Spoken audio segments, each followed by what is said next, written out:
Bad Sandwich by Dan Thompson and Jim Eaton. Episode 5, Fanning the Flames. Good evening, I'm Jed Codstemper. It's just after 1 a.m. on Sunday the 2nd of September 1666 and time for this week's edition of Spend Time with Spencer, our totally unabridged performance of Edmund Spenser's poem, The Fairy Queen. Tonight marks our 2174th edition, and we rejoin the story in Book 1, Canto 2. The guileful great enchanter parts the Red Cross Knight from truth, into whose stead fair falsehood steps, and works him woeful ruth. By this... Shut up, Jed! We've got something breaking here that'll blow the balls off that fairy queen. I'm talking literal breaking and literal balls.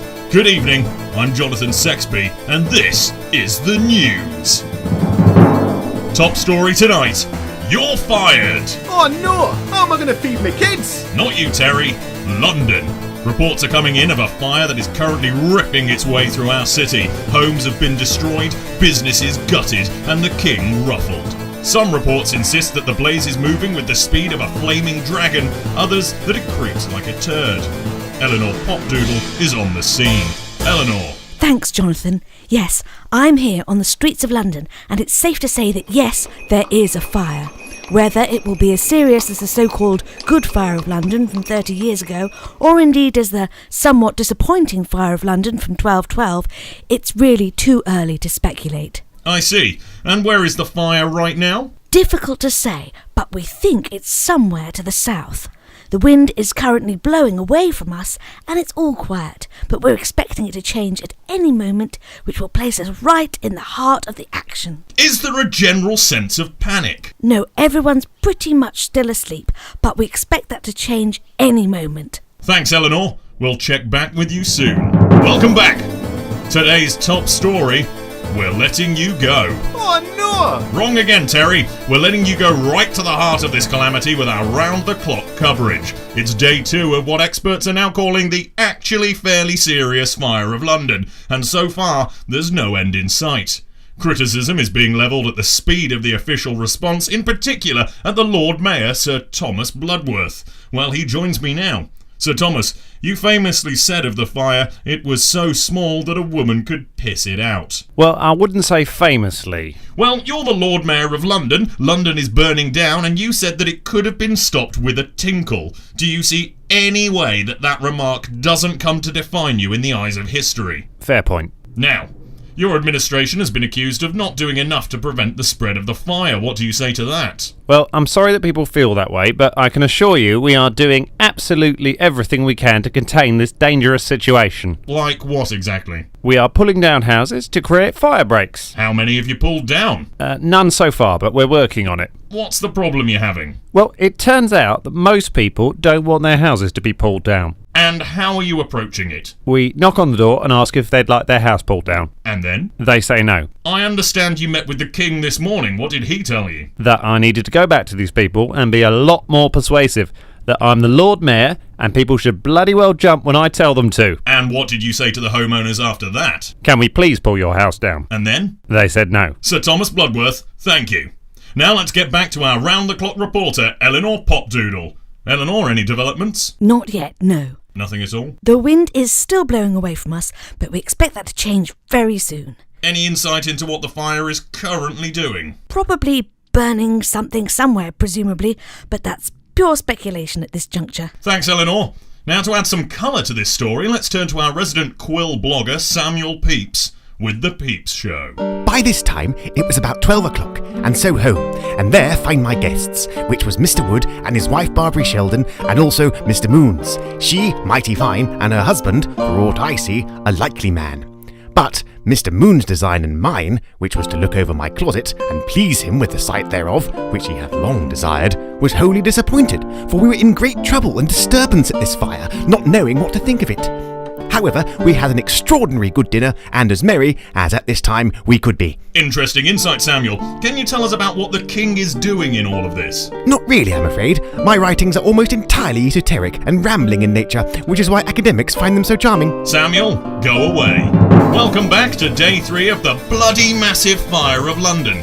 We've got more coverage coming up in a moment, but first here's Simon with the sport. Simon? All sport is on fire. Back to you, Jonathan. Thanks, Simon.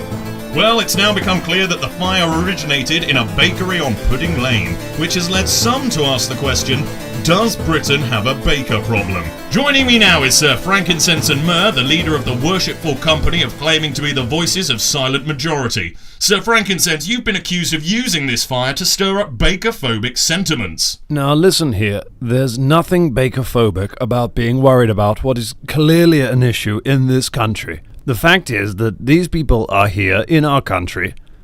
We don't know what they're doing. Presumably baking bread. That's not the whole of it. You're talking about scones. These people, Pan au chocolat. if you'll let me finish, these people, the issue is that they refuse to integrate. They keep to their own.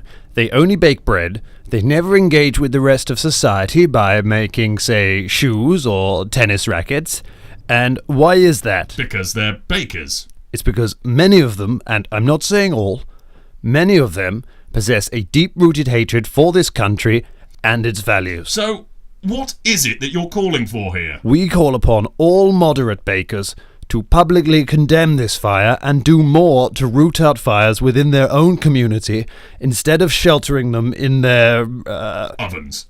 insular communities. What specifically is it that you're worried the bakers are trying to do? My concern is that they're going to try to establish a gluten-based caliphate ruled by baker law. And how many things will that affect? Dozens. Sir Frankincense and Myrrh, thank you. Now let's go back to our frontline reporter, Eleanor Popdoodle, who should be right in the midst of the fire by now. Eleanor? Good news, Jonathan. The fire has finally changed direction and is coming directly towards us. We should be able to bring you up-to-the-moment reporting from the heart of the fire in just a few moments.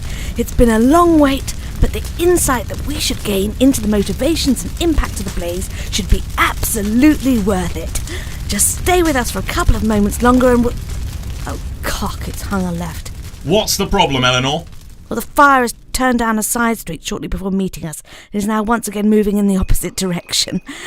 I'll try to confirm why we think that is, and yes, I can confirm that it's because it thought it saw a dog. So, still nothing happening where you are? That's correct. Any observations at all? I'm quite hungry. Eleanor, right. Right, we've just got time to check back in with Samuel Pepys. Samuel, have you found anything other than banal trivia? I buried a cheese. Jesus Christ, Samuel. Jesus fucking Christ. Welcome back. Our top story at 11 o'clock. Terry, get out of here. You don't work here anymore and we hate you. Oh, but I've just booked my holiday. Stop interrupting. That's just one of the many things shouted by workers at the London Bridge Rough Dispensary after 25-year-old Terence Scuttlebuffin attempted to rescue them from the flames.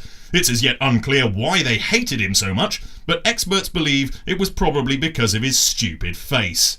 Meanwhile, the fire continues to rage across the city, and there appears to be no stopping it. This really could be the very end of civilization as we know it. Let's have some of your thoughts. Mr. Bat Slinklythe writes, this fire was 100% absolutely started by the French, or could be the Dutch or some other Catholics. Maybe the Pope did it. Has anyone seen him lately? Thank you for that. All good points, except the Dutch aren't Catholic and you're mad. Mrs. Toothy Bramley Crucible writes, I just killed somebody because she was carrying fireballs in her apron, although on reflection I think they might have been tennis balls or possibly chickens. Is that still murder? And finally, Jethro Arthroscopic Boone writes, ah! Probably didn't need to write that down, Jethro, but thanks. Now, the fire has certainly divided opinion in London. That is to say, it hasn't, but we're going to pretend it has because news.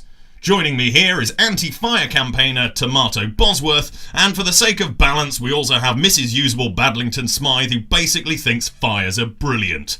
Now, Tomato, what are your arguments against the fire? Well, firstly, it's a fire. Oh, here we go. Secondly, it's consumed over half of London and it threatens to engulf the remaining 48%. That's what fires do, Tomato. It's simply what they do. She has a point. It is what fires do. What do you say to that? I'm advocating that I don't want the place we live in to burn down. I don't see how that's in any way a controversial stance. I mean, our city is literally ablaze. But is it? What? Just trying to be balanced. What if it actually wasn't ablaze? But it is! Oh, God, you're such a flamona. What does that even mean? Well, let's come to you, Mrs. Usable Badlington Smythe. You founded the pressure group We Doth Not Need No Water in reaction to the fire. What's your stance on this? Well, look, we can complain about it all we like, but the fact is that this fire is happening. And what we really need now is for people to stop talking it down, accept the result, and work with us to make the fire a success. What are you talking about? You sound insane. We need to be embracing the opportunities for change that this fire offers. It's important to remember that this is the Great Fire of London, not the Great Fire of Paris, not the Great Fire of Dutchville. Amsterdam. None of Europe's cities have a Great Fire. London does. That is because we are exceptional, and I don't think it does anyone any good to talk down Britain like this. What kind of outcome do you think is realistic here? We think we're going to get exactly the same city that we had before the fire, except it will be better, and it won't cost anything, and everyone will get a lolly. But that's clearly never going to happen. Well, not if you keep sabotaging it. Get a grip and move on. If we could just get some buckets of water or something. Fire means fire. Mrs. Usable Badlington Smythe, Tomato Bosworth, thank you.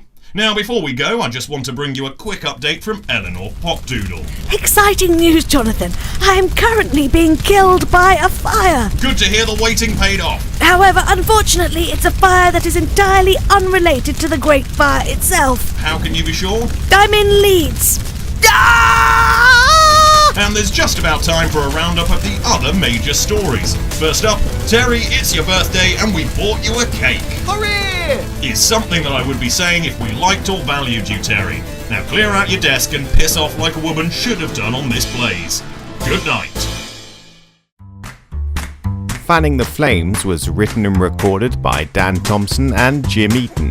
It starred Gareth Cooper as Jonathan Sexby, Nicola Sangster as Eleanor Popdoodle, Jim Eaton as Samuel Pepys, and Dan Thompson as Tomato Bosworth. All other voices were provided by the cast. The music was by John Sale and bensounds.com. This has been a Bad Sandwich production for Cheese Barriers Everywhere.